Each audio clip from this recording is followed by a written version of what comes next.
A escola milesiana representa um ponto de inflexão decisivo no pensamento ocidental ao inaugurar, com vigor e ambição, um modo de investigação que procura causas naturais para fenômenos naturais, quando se afirma que com Tales, Anaximandro e Anaxímenes, a razão se emancipa do mito. Não se pretende negar a continuidade e as ressonâncias entre tradição mítica e inquirição filosófica, mas sublinhar a novidade metodológica, explicar o mundo a partir de princípios imanentes, universais e verificáveis pelo exame atento da experiência. Em Mileto, uma polis aberta ao comércio, à navegação e ao intercâmbio cultural no mar Egeu. Foi possível conceber que a ordem do cosmos não dependia de caprichos divinos, mas de uma regularidade, acessível à compreensão humana. Nesse sentido, a busca pela archê, o princípio originário de todas as coisas, aparece como gesto fundador.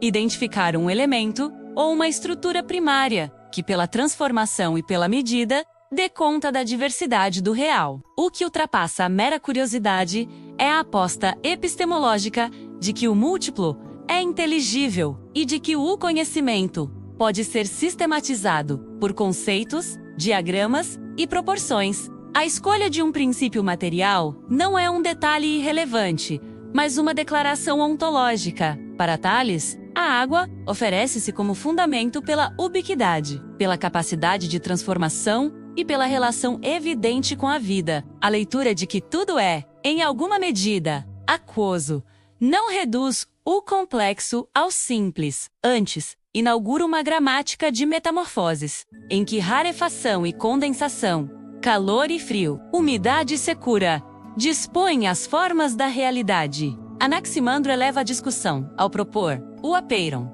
o indeterminado ou ilimitado, como fonte inesgotável das coisas, recusando a redução a um elemento sensível específico e introduzindo um princípio mais abstrato, capaz de justificar a gênese e a corrupção num ciclo regulado por justiça cósmica. Já Anaxímenes retoma a via material com o ar, articulando, todavia, um modelo cinético de variações pelo qual a densidade e a temperatura determinam a passagem do ar ao fogo, à água, à terra e às pedras. Esses movimentos conceituais assinalam um avanço do pensamento. A arche não é apenas uma substância, é também um esquema de transformações que visa a inteligibilidade. As implicações metodológicas desse programa são vastas. No lugar de mitos etiológicos, os milesianos cultivam argumentos, analogias e modelos. Há um esforço por ancorar explicações em observações correntes.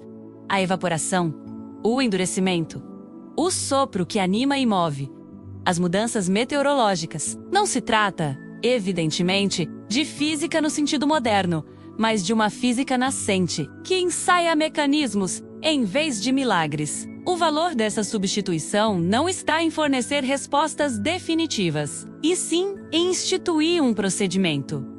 Supor causas proporcionais aos efeitos, generalizar com prudência e submeter hipóteses a um crivo de coerência racional. A tradição preserva, por exemplo, atribuições a Tales de previsões astronômicas e de proposições geométricas. Ainda que envoltas em incertezas históricas, essas atribuições significam algo mais do que feitos individuais.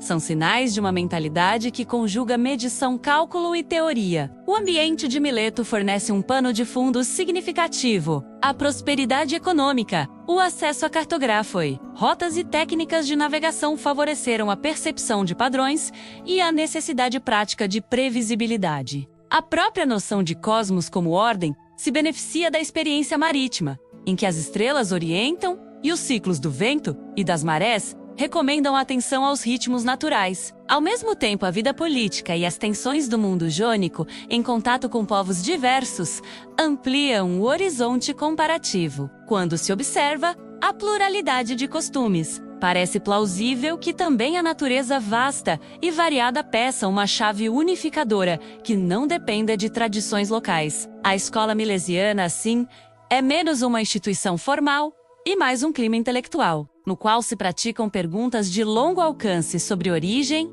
estrutura e finalidade. É digno de nota que o naturalismo milesiano não suprime o sentido do sagrado, mas ou desloca o divino se comparece, é pensado como princípio difuso, como potência que atravessa as coisas, e não como narrativa antropomórfica. Essa sobriedade conceitual abre espaço para pensar a regularidade sem recorrer a exceções arbitrárias. Daí decorre a importância da crítica e da inovação. Anaximandro não tem pudor em superar Tales. Anaxímenes corrige e reconfigura seu predecessor. A filosofia aparece, então, como uma conversa intergeracional que progride por divergências produtivas, e não como um corpo estanque de doutrinas. O legado milesiano não se limita à cosmologia. Ao instituir a arché como problema, esses pensadores prepararam o caminho para as ontologias posteriores, para as epistemologias que discutirão critérios de verdade e os métodos de demonstração, e para a ética e a política, que herdarão a confiança de que razões podem ser debatidas e justificadas publicamente. Mesmo quando suas teses são substituídas por teorias mais refinadas, permanece a lição de método.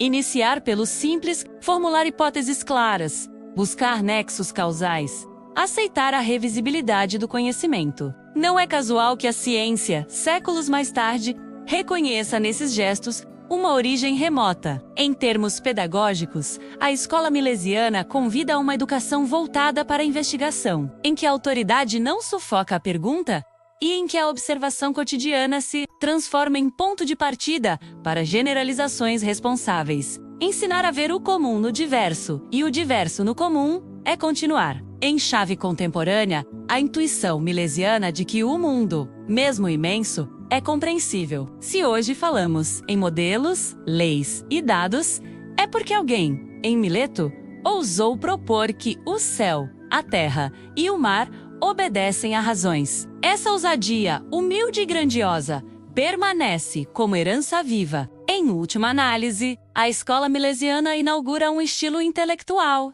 Explicar é reduzir o maravilhoso ao inteligível sem empobrecê-lo. É reconhecer que a técnica de perguntar é tão valiosa quanto qualquer resposta. Por isso, revisitá-la não é mero exercício de erudição. É relembrar que pensar supõe coragem, que a busca de unidade no múltiplo não é dogma, mas tarefa, e que a confiança na razão, adequadamente temperada pela experiência e pela crítica, pode ainda hoje orientar nossos melhores esforços de compreensão do real.